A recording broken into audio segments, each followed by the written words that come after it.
Yes. Yeah. Yeah. Yeah. We made it. We made it. It's game week. Game week. It's officially here, family. We have made it. What's good? It's your boy Ruck in the building. I got my boys with me today, Sale and Turner. It is about to be a fire day. The first Who Is show of the season. Let me tell you something, too. A sold out Nealon will be there on Saturday. Y'all, I can't wait. Today, we dive into who is UTC and what do we personally want to see out of the Tennessee Volunteers this Saturday. The depth chart has come out. We're going to go through the depth chart, but we're also going to talk about Josh Heupel's Monday presser alongside Javonte Spraggins, Andre Turrentine, and Squirrel White also met with the media. And then most of all, the fun part of the day, the final score predictions. What do we truly think is going to happen? Obviously, the spread is insane, which it should be. But what do we really want to see, and what do we think we will see on Saturday? You already know what it is, man. It's your boy Ruck in the building. It's straight up Tennessee, baby. Welcome to the Who Is UTC. Oh, that just feels good to say. Welcome to the Who Is UTC, aka the Monday Rundown, man. It's straight up Tennessee, baby. Let's go. First play, second quarter, touchdown Tennessee. That throw's intercepted. Pierce down the sideline. Touchdown.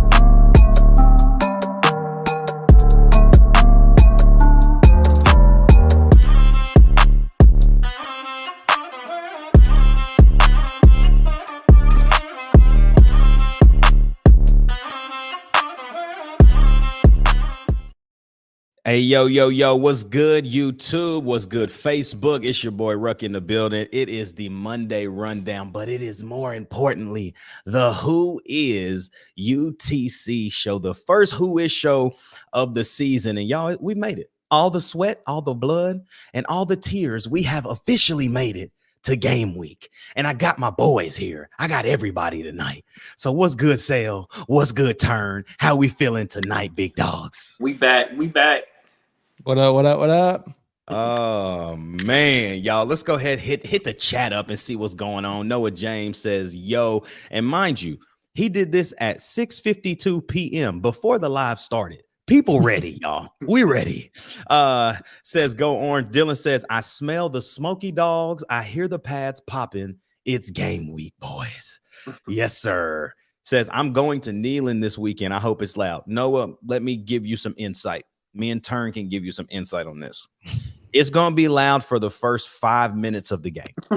And then it's just going to feel like you're kind of watching, it on TV, but in real life. Because it's going to be hype, but then everybody realizes like, oh, it's UTC. So I hope that doesn't hurt your feelings, but that's just kind of how it's going to be. Dylan said it's sold out. It should be. The boy Adrian's in the building. What's good, man? What's happening? Lil Clout said, what's up, straight up, fam? My boy Everything Vols, a.k.a. Rezi, says, who is UTC? A team that's about to get 50 on their head. On the head. What even is a scrappy mock? That's a good question. Oh, man. What's up, boys? How y'all feeling on a Monday, man? Feeling good, man. Finally game week, right? Oh, we made it, bro. It felt like this off season, I think, felt the most gruesome. And I honestly think it's because we were just so excited to be done with the Joe Milton era. I'm going to be honest. It was just like, we saw the bowl game and we was like, oh, this going to be tight. And then, hold on, y'all. Y'all already know what I'm about to say. It's 5 minutes into the show. And this man can't stop giving money. Adrian dropping a 10, talking about 62-10. Adrian, I told you 3 minutes ago, the score prediction is going to be at the end of the show. Here you are, dropping the 10. So I got to show everybody that you said 62-10. Nico throws for 360 and 4 tutties. Dylan has 2 65-yard touch. He ain't gonna play enough to get 2 65-yard touchdown runs. But the defense will have 6 sacks and 2 picks. But this boy's takes is out there, bruh. Crazy, bro. And man, Grayson Riffy says, yo, let's go Big Orange. Look, Klaus says, Adrian. Oh man, y'all. Hey, it really is game week. And it finally, it feels like the weight is finally lifted. And we get to watch the boys go play football. And I was about to say go play football in the orange and whites, but we're gonna be wearing the Smokies first game. How's that make y'all feel? I know a lot of people are indifferent. A lot of people are like, I wish we were just wearing the orange and white. But like, how do y'all feel about wearing the Smokies in the first game against a no-name team? I mean, you see the background. I'm ready for it. I'm ready. No, but that was my take too. I was kind of like, give me the traditionals at first. Who's the next non-conference game we got at home after Kent State? Yeah, I would have been okay with it being that game, but hey, we trying to recruit. We trying to keep stacking, so I'm with whatever works. I'm with it. I like it just because I didn't like it at first because I'm like, man, Smoky Gray's against UTC, man. Come on, y'all. What are we doing? Yeah. But we all know during them big games, we're going to get the traditionals. You know it. You know it. They are hard, and we are going to look good. We're going to look real good. They're going to be hot, but they're going to be looking good. So, y'all, let's dive in. Supposed to be Saturday. What'd you say? It's only supposed to be like 80 something, but it's supposed to rain. I say only, right? But it's 88 in the middle of, right there against the water. It's gonna be hot. It's gonna be hot. So it is what it is, but ain't nothing worse than a 12 o'clock kickoff in September. Try this though. Try even almost 1 o'clock. So you're getting closer to that 3 o'clock hour, which is going to be blazing at halftime. Blazing hot, man. Bro, halftime, I hope we already up and I can kind of contemplate, don't want to go home. Like, you know what I'm saying? But hey, come get your ponchos at Alumni Hall, y'all. Man, let's dive into tonight's show, man. Obviously, up the top, we want to kind of talk about just today. Josh Heupel met with the media.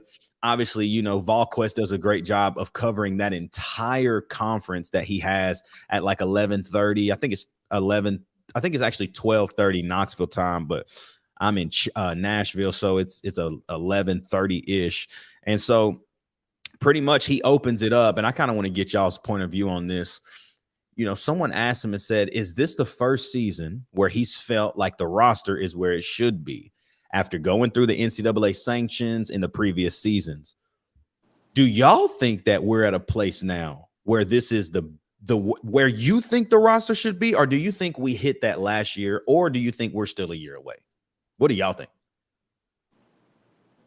I think you're 1 year away. I think you're a lot better this year. Don't get me wrong, compared to the years in the past, but I think one more year you're going to get all Heupel guys. That's just my opinion. Yeah, no, I agree.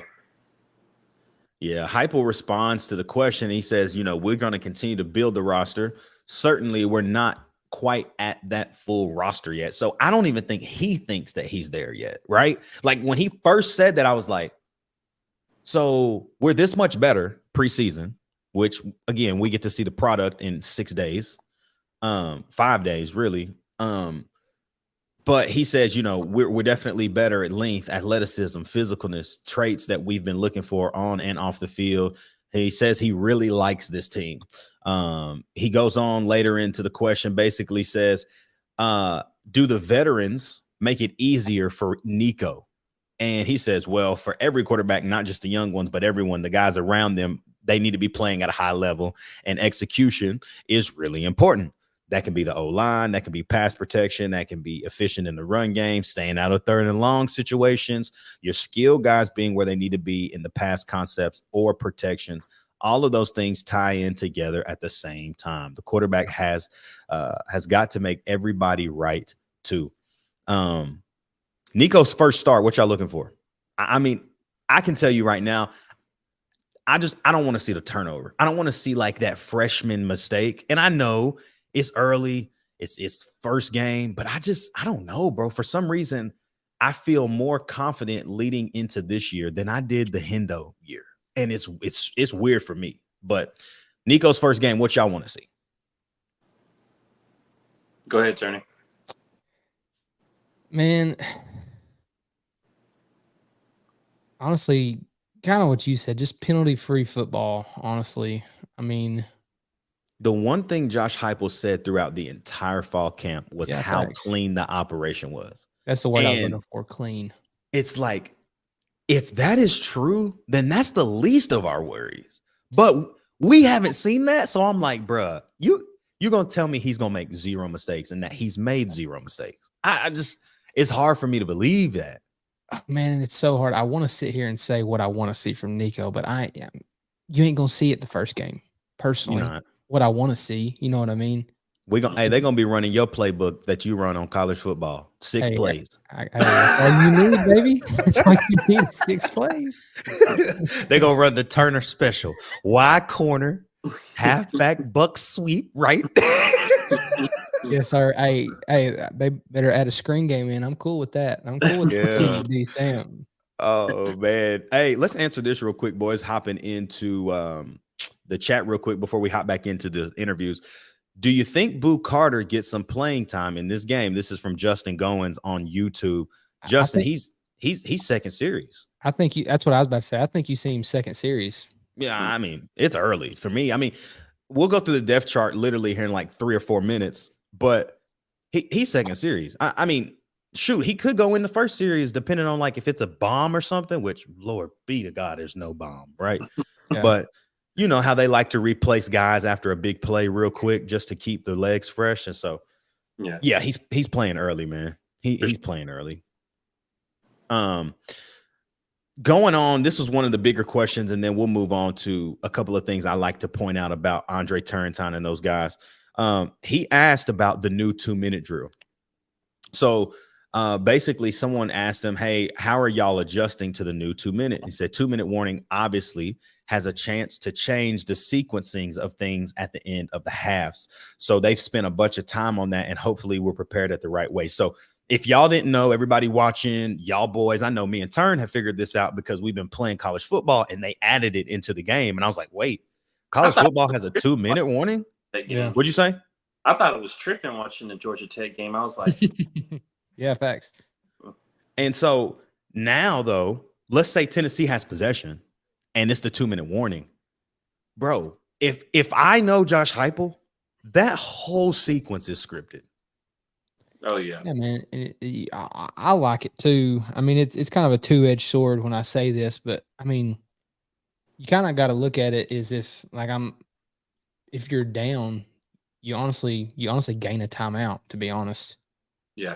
Quickly, So, especially in the fourth. Like, big games, those tight games, like, I can see potentially, like, I don't want to say this, but like an Oklahoma situation. Yeah. And let's just hypothetically, let's say we're down 3 and we got the ball last 2-minute warning. Like, it's just, and you still got helmet communication, which found this out when me and C2 hopped on the show, that they are live in the head until 15 seconds, bro. Like, that's a long conversation. That's a long time. Yeah. For us, especially. Well, and I think the thing with, I didn't know the 15 seconds, but sitting here just off the top of my head, like with us running the hurry up a lot, like fast pace, 15 seconds is a long time. Very long time, bro. You're going to give your OC time to read the field, to be honest. Yeah. You can talk to your quarterback while he's reading the field. I think about the times when, and we typically do this on 3rd and long, but like if we're in a groove, like it's just going to be, let's keep it moving, right? But like when it's 3rd and 7-ish, and we kind of do the hard count and then look to the sideline, like I wonder what that sequence for us now is going to look like, right? Yeah, you got to find a fine line in there too, because like, even Heupel said this, I can't remember when he said this, but he's like, when it gets down to crunch time, he was talking about Nico. He's like, you just got to let your players play. Mm-hmm. You know what I mean? Like, and I think you got to find that fine line. Like, you got communication, but like at the end of the game, you got a quarterback in the groove. Like, you don't want to throw him off. You know what I mean? Yeah. Exactly. Yeah. I feel like this would have been just picture if we had this with Joe Milton. I feel like that would have changed the game so much, having someone in his ear the whole time. But Heupel's been kind of very vocal about that, saying like, I want him to be able to still play and like Mm-hmm. not be robotic. Like I feel like he's going to chime in, but I don't feel like he wants to be overwhelming. I don't know. I feel like even though they have been practicing with it, I mean, who knows how much intel we'll actually get from him, but I feel like they're going to be figuring that out throughout the series, how much they're going to be in Nico's ear. Yeah. You saw Hayes King from Georgia Tech, like every play going like, and it was like it felt like to me watching him like he was distracted, or like they're calling full plays every time. You know what I'm saying? Whereas with us, it's a lot of quick signals, and most of the time, like, and we just know this just from knowing football, especially in the Tennessee offense. Most of the time, they're running the same exact play flipped, or like they just sending somebody in motion and running the same exact play, literally. So Yeah, I mean, we never really run in a play anyway. We always look to the sideline after every play anyway. yeah. Real quick, man, before we dive into who is UTC with the quick scout, Andre Turrentine got into the media today, Javante Spraggins and Squirrel. But Turrentine got asked a question about Jermod McCoy. And it just opened my eyes. I've thought for a long time that Jermod McCoy was really him. But now I have proof that other people are continuously saying how good he is. Basically, they asked him, hey, what have you seen from Jermod McCoy? His exact words, bros, was, I've never seen anybody at Tennessee make plays from that position like him. That, to me, boys, that brings me back to Cam Sutton type stuff. Cameron Sutton was a freshman, and dude was out there just working. Very athletic. Cam wasn't like track speed fast, but he was so quick and shifty and athletic enough to go make plays on the football. And it sounds like Jermod McCoy is the same way. Like, I'll never forget when Cam Sutton caught that first pick. It was a pick six, actually. On the sideline. He caught a pick six. I can't remember who we were playing, but it's a pick six straight on the sideline, jumped up, grabbed it straight to the crib. And I was like, okay, this kid is going to be nice. And then he just kept doing it over and over again. And so I'm like, if Jermod McCoy is as stretchy and lanky and athletic as these people are saying, like, Turrentine is a vet now. Jermod McCoy's still a young buck, but he's going to get the start alongside Ricky Gibson. I think the DBs are better than advertised. I really, really do. I really do.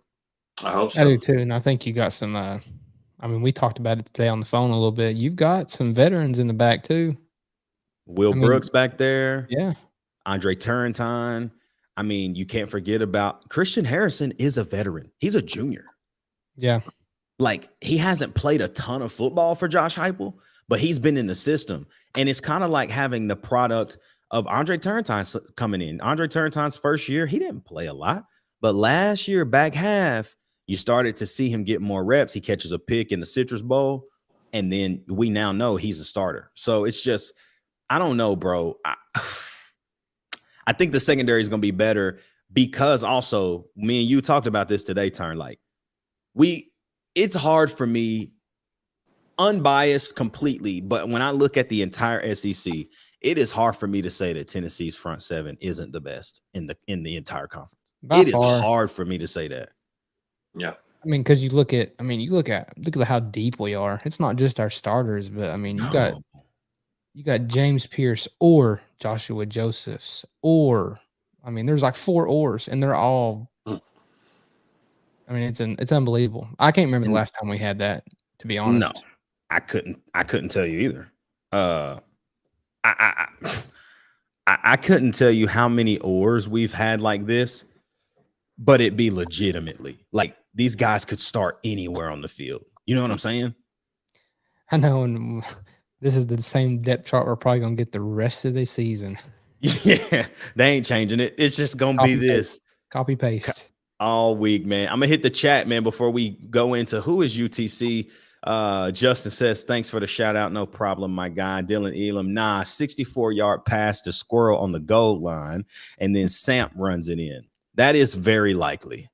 2-minute timeout, not 2-minute warning. That is true. It is the 2-minute timeout. They are very trying to stay different than the NFL. Stupid, but whatever. Everything Vols says, nah, we whooping OU. Okay.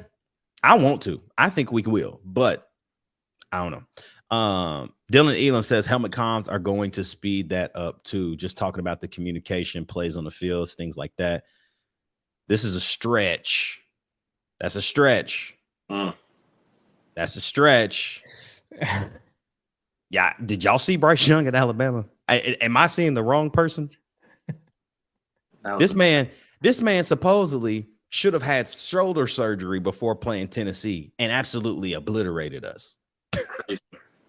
Bro, if he don't play 2 years ago when we beat him on that last minute field goal, we beat him by 2-3 scores. 20, easy. Dylan Elam says, pretty sure McCoy was first team Pac-12 as a corner as a freshman. Yeah, he was. He was first team. Pick six abound. McCoy, the boy. Dylan Elam says, we have a sophomore 5-star defensive tackle in the 3 deep on the interior. That's true. David Hobbs. David Hobbs. Yep. Adrian said, missed a super chat. I did. Did I miss one? Oh my God. I missed one. And the boy did. He just Adrian got that bag. Adrian got the bag, bro. Adrian, I need to come and do. Hey man, listen. When I come to Knoxville Saturday, I'm just coming to you, bro. Like forget the game, man. Yeah, I'm coming to you, bro. I'm coming to you, man. And then Rezi says, just watch my guy. He will show it. I hope so. Talking about Nico being Bryce Young, but better.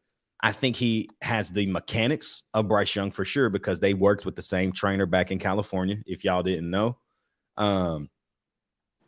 But Nico's a different guy, bro. He's 6'6". I think you're going to get it more of a throwing quarterback with Nico. But he can run too. I mean, frick.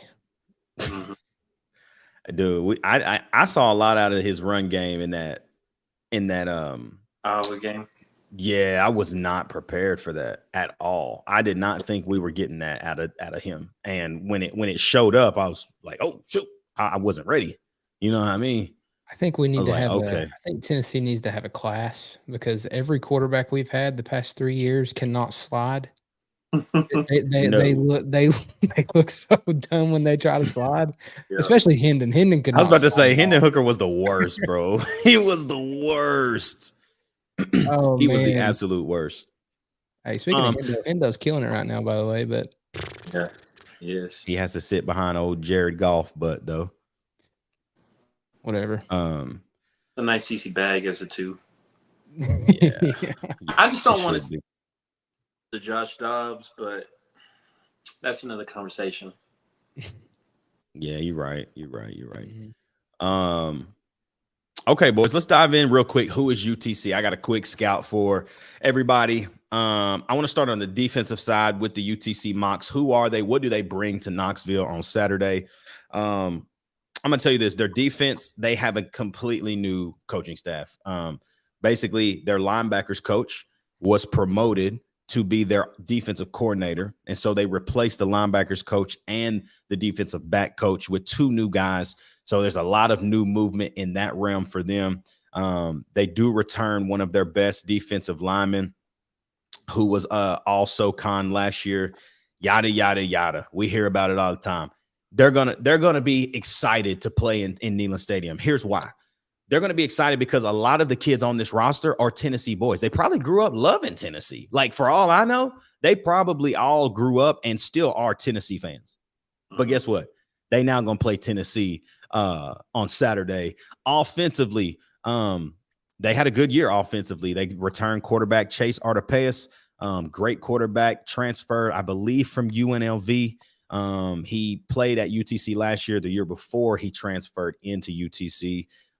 He did lose a lot of firepower. They lost their leading receiver last year to the transfer portal, but they do return a receiver by the name of Nunu Watley, who is a very athletic guy, goes and gets the ball. Not very tall specifically, but very, very, very athletic, can catch the ball in space, make moves. But again, this is in the Southern Conference. Their tight ends are non-existent in their offense, is what an article read that I got some of this information from. It says that they threw 15 times in total in 2023 to the tight end. It's not a lot. Not a lot at all. They lost their 2 leading rushers last year. They do return a rusher named Reggie Davis. Didn't have a ton of touches last year, but when you lose your 2 leading rushers, you got to find somebody to take those carries, and it seems like Reggie Davis is going to be that guy. Last year, UTC actually went to the FCS playoffs where they did not win the championship, but they went. They had a great year in the Southern Conference, and so they're going to bring that juice to Tennessee. Saturday, I think that first quarter, they're going to be so lit. But after that, they just not going to be able to keep up, man. Like, it's just too much for them. And so who is UTC? Who cares? Tennessee by 50. And we going to get that dub, and we're going to handle our business like we should. Leading us straight into one of the things that dropped. We talked about it a little bit just a minute ago. But let's look at the depth chart real quick and just kind of get our eyes on what we think right here. So let's start just right here on the offensive side of the football. What do y'all think about the Ethan Davis or Holden Stays or Miles Kisselman thing? Like, we got 3 guys in that tight end room, and we don't know who the starter is.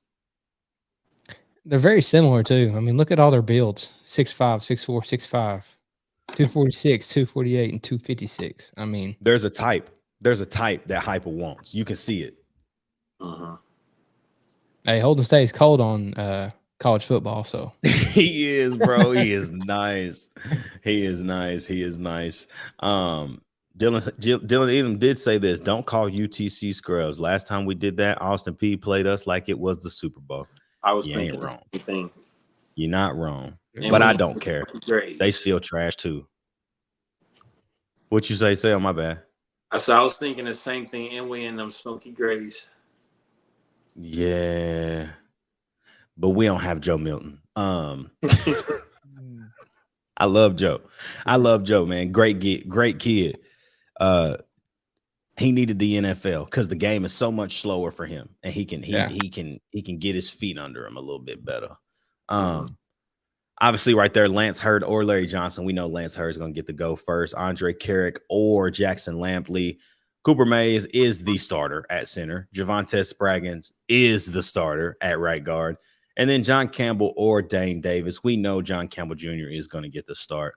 Were you guys surprised in the receiver ors and who was listed first in that specific spot? I mean, I'm glad to see Dante's over Chris. That was kind of a toss-up from – wait, does it say or? It does say or. Never mind. Yeah. Yep. It's still or. Like, I think – and I honestly got a feeling Brazel's going to run out first. I really do. Yeah. I mean, that just shows how deep we are. But that's just more of me rooting for Dante to have that big year. But, I mean, we got a lot of options, a lot of weapons. Yeah, Turn was about to say something. He got excited. I mean, it looked like Brew. It looks like Brew cut some weight, but the boy's still 230. Like, that's solid, bro. He is solid. Yeah, hey, this is true right here. Dylan Edom says, let's be honest, we're gonna see all these receivers play this year. I think so. I hope so. I say we haven't. We say that every year, but we ain't. I mean, you get them 3, and I mean, you seen Dante a little bit last year. Yeah, I think you started to see him turn it on later in the year, right? After the Alabama game, leading into Kentucky, and then he catches his first touchdown against Missouri. Like, you saw him work into that rotation. If we're gonna do it though, boy, like, this is the time. Like, those 6 guys, like, not the guys in light colored, but the dark bolded colors: Brew McCoy, Caleb Webb, Squirrel, Chaz, Dante, Chris. You mean to tell me that some of them are not going to play? Really? Well, and here's the crazy thing too, man. Like, you almost, if I'm Hopple, you almost have to play Caleb Webb, Chaz Nimrod. I mean, we know Brazel is going to play, and I mean, we know that. But like Caleb Webb and Chaz Nimrod, like, you got to play those guys because they're redshirt sophomores. Yeah. I mean, you could have them for 3 more years. Literally. Mm. I Literally. mean, that's insane. Do you think Heupel, and I don't know, this is why I'm asking, do you think Heupel plays Mike Matthews just enough to redshirt him? Mm. I think you see Mike Matthews in mop-up duty just because we're so deep. Y'all know Adrian got these crazy takes, right? I mean, Bump a red shirt. yeah, bumper. For all my Apple Podcasts and Spotify listeners, Adrian says Mike Matthews is going to be a starter later in the season. If somebody's got to get hurt. Yeah, exactly. That's the only way that happens. That's the thing too. We're so deep in the receiver room. If you don't produce right away, you're gonna get pushed down that list, and it's gonna be a matter of us being like, "Wait, what happened? Where'd he go?"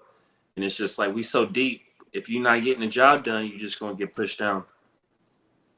Yeah. Adrian tells us to watch and see. So, Nico obviously started at QB1, and then that running back room, Dylan Sampson or Cameron Seldon or Deshaun Bishop or Khalifa Keith or Peyton Lewis. And for Peyton Lewis to be the fastest guy on the team at 6'1", 210, wow. Yeah. Bro, that's crazy. I did not know Khalifa Keith was 240. Bro, he's a bowling ball, boy. Bowling ball, boy. But look at that. Look at that Leo, though. I know you're about to go there, but that's what I was talking about, bro. Look at that. Just look at it. Talk about it, Turn. Talk about it. I mean, you got James Pierce. I mean, returning best player in college football this year. ESPN. Wait. Stop right there. What's the chances that James Pierce gets his name as that defensive player in the Heisman conversation? We've got to go 11-1. Yeah, we got to be like just. I think the record plays into that, right? I think we got 11-1 at the worst. I think. I just wanted to throw that in there. I just thought about it now. Because it'd have to be like who I'm trying to think of that. Who was that? Who is the defensive end for Michigan a couple years ago? Rashawn Gary? No, he was in. No, he was Chase Winovich. He was a D end. It was. No, you talking about Chase Young from Ohio State? That's it. Yes, not Michigan. Yeah. That's it. Yeah. I don't know. I think we got to go 11-1 for that. Or he just goes insane, like 25 sacks or something. You know what I'm saying? Which if he does this year, I mean, because you know he's going to get double teamed this year. Oh yeah, but he gone this year. Yeah, he gone. But you double team James, then you got to deal with Big O. You got to deal with Bryson Eason. You got to deal with Tyree West, Dominic Bailey, Jason Jenkins, Tyree. Oh wait, Big Elijah Simmons. Oh wait, Omar Norman Lott. Oh wait, David Hobbs. Oh wait, I forgot about the weak side linebacker Arian Carter coming up the middle to blow me up. Oh wait, and then I gotta worry about Keenan Peely doing something crazy. Like that is the stuff that I'm saying, y'all. It is. I've never seen this before in Tennessee. Like in my existence, I've never seen a roster this loaded. I mean, I got to go back to the early 2000s defensively. I literally have to go back. I got to go back to like the Albert Haynesworth years, literally. I mean, you got a bunch of upperclassmen too, bro. Bro, it's veteran, junior, senior, redshirt senior, redshirt senior, junior. I mean, and the list goes on. Like, you know, last year I heard something today. I think it was my man Eric Kane over at Locked On Vols. He was talking about just how Arion Carter, Jeremiah Thielander, Caleb Perry, they all were forced to play last year due to Keenan Peely's injury, right? Like they were forced into starting and playing young. But really, that was the best thing that could have happened to them. And Now you see Arian Carter. He probably is getting that start at the weak side linebacker this year because they trust him. And dude looks like a goodness gracious, bro. He kind of looked like a baby Kirk Magid. Y'all remember Kurt Magid? Yeah. Bro, Kurt was massive, bro. Wasn't that Kurt Magid and AJ Johnson that was doing that? Yeah, that little like that, that Dragon Ball Z thing they used to do, bro. That joke was hard. Yeah. Look, Lil Clout said he looks like a grown man. T-Lander is a grown man too. Arian Carter is reminding me of Fred Warner. Oh, okay. Great comparison. Arian be making plays for me on College 25. Yeah, boy, he do. He does. Moving on to the cornerback and the star position. Obviously, Ricky Gibson and Jermod McCoy are going to get the start there. But right behind them are the transfer Jalen McMurray from Temple. He's right behind Ricky Gibson. And then Jordan Matthews, the redshirt freshman, is right there on Jermod McCoy's side. I'm excited to see them young boys. Like, we knew Jordan Matthews. Like, one thing that Louisiana produces are running backs and DBs. And we got one of their running backs in Dylan Sampson. And now we got a DB in Jordan Matthews. So I'm ready to see him turn when the lights turn on, is it too big for him? Because we heard a lot about his recruitment. It was between Tennessee and LSU. He comes up to the north side to Tennessee. I want to see him show out, man. It would be cool to see him ball out. So is Boo Carter, how soon does Boo Carter become the starter at Star? How soon? Week 3. So you think they start Christian Harrison at NC State at the neutral site game, but Boo Carter plays the majority of those snaps, then leads him to starting in week 3? He shows out too. He has a good game. And it might not even be more of so of him playing more. It's just a matter he had a better game. And it's just like, let's throw you out here and see how you're going to do. So before we get to Oklahoma. What you think, Turn? I have no idea. I really don't. I said I think he'd be a starter by the end of the year, but I have no idea when. Yeah, that's true. Dylan Elam says Christian Harrison has to give him a run for his money. Iron sharpens iron. I think that's why we're so much better, y'all. Is that right there? Iron sharpens iron. And this roster is going to be special. Adrian says Boo starts at Arkansas. I can see that one. I can see that later after the bye week. You know what I mean? That's the first game back after the bye. That's not a bad take. That's not a bad take at all.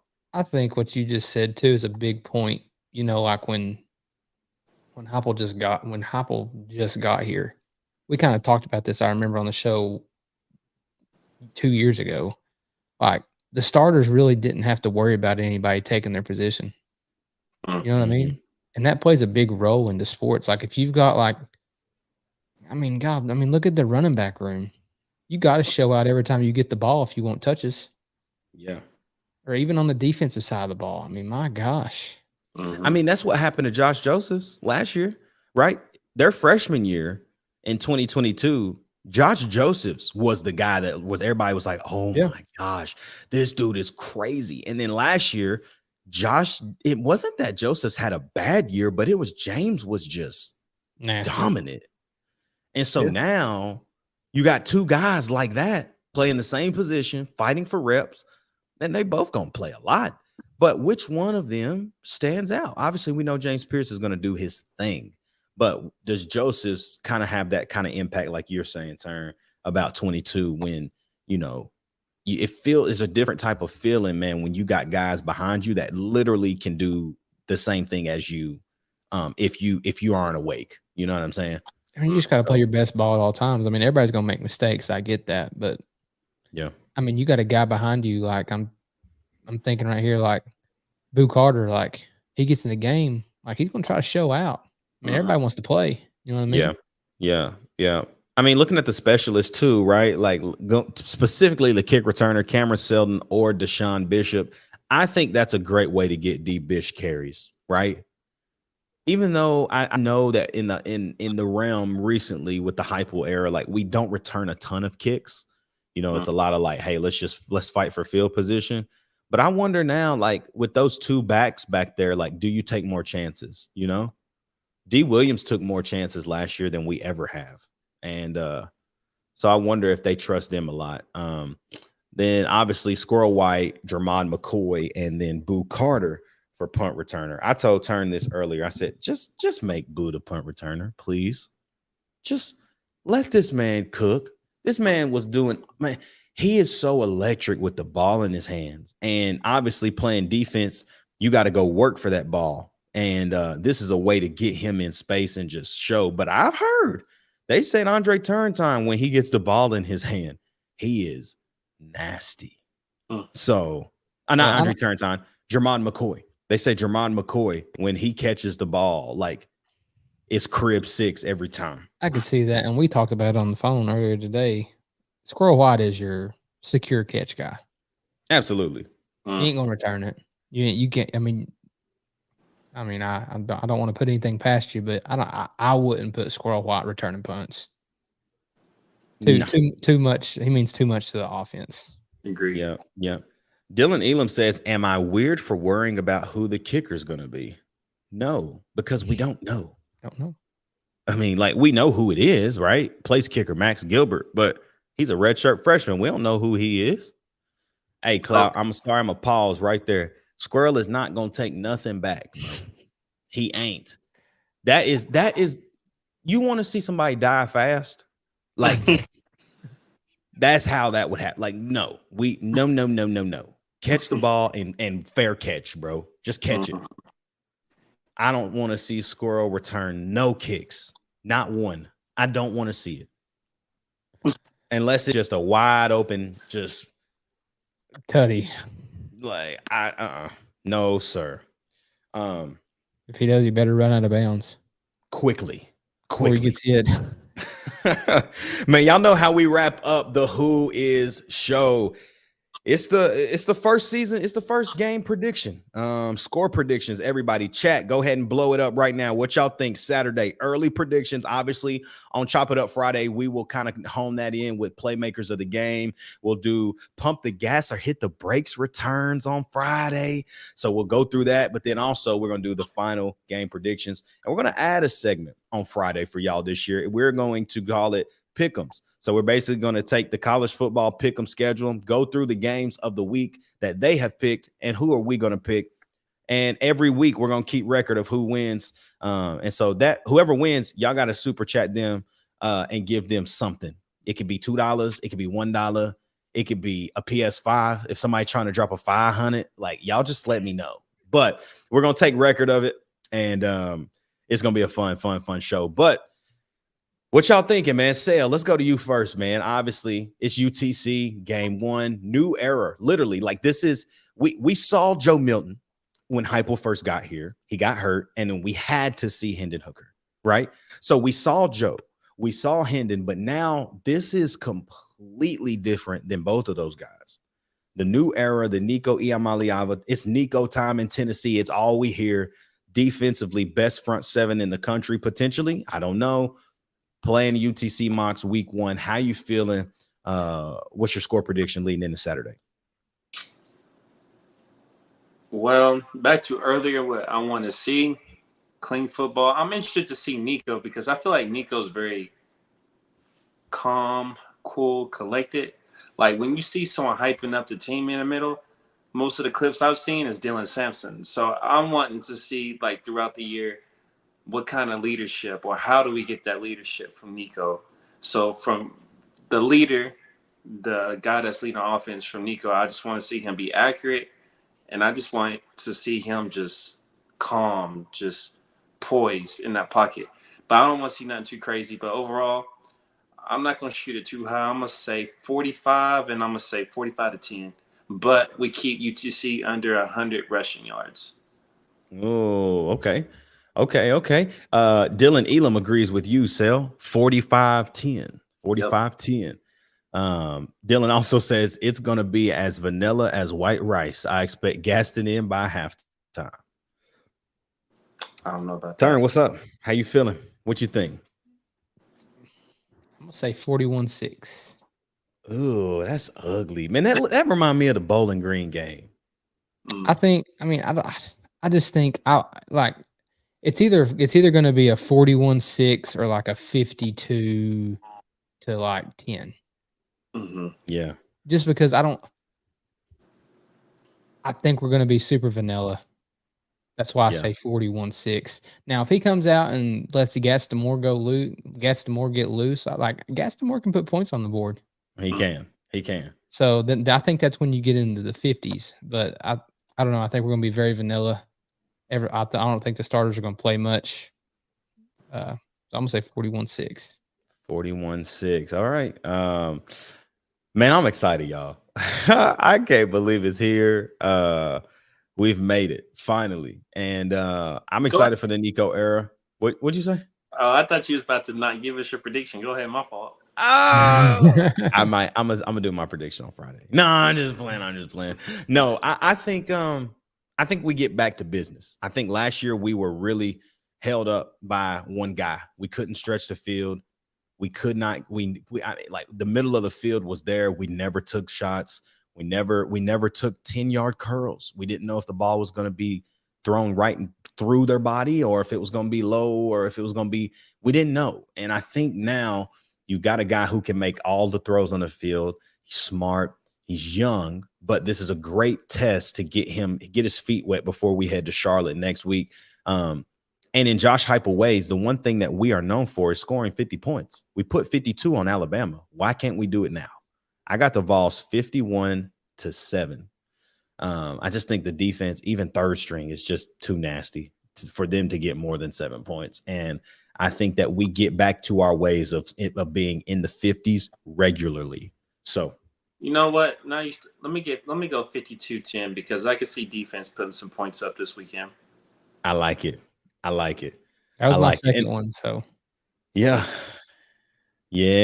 Well, boys and everybody, thank y'all for tapping in with us tonight, man, for the Who is UTC show. Y'all already know we'll be back on Friday for Chop It Up Friday, where we'll go over playmakers of the game, not gas or trash, but pump the gas or hit the brakes. And then we will hit our final score predictions along with the college football pick'em. You already know what it is, man. We'll see y'all back on that day on Friday. Make sure you tap in, stay locked in on Instagram for the whole week. We got posts ready to fly. It's going to be an amazing week as we lead into week uno of the 2024 season. For my guy Sel, for my guy Turner, man, it's your boy Ruck in the building. You already know what it is, man. It's straight up Tennessee, baby.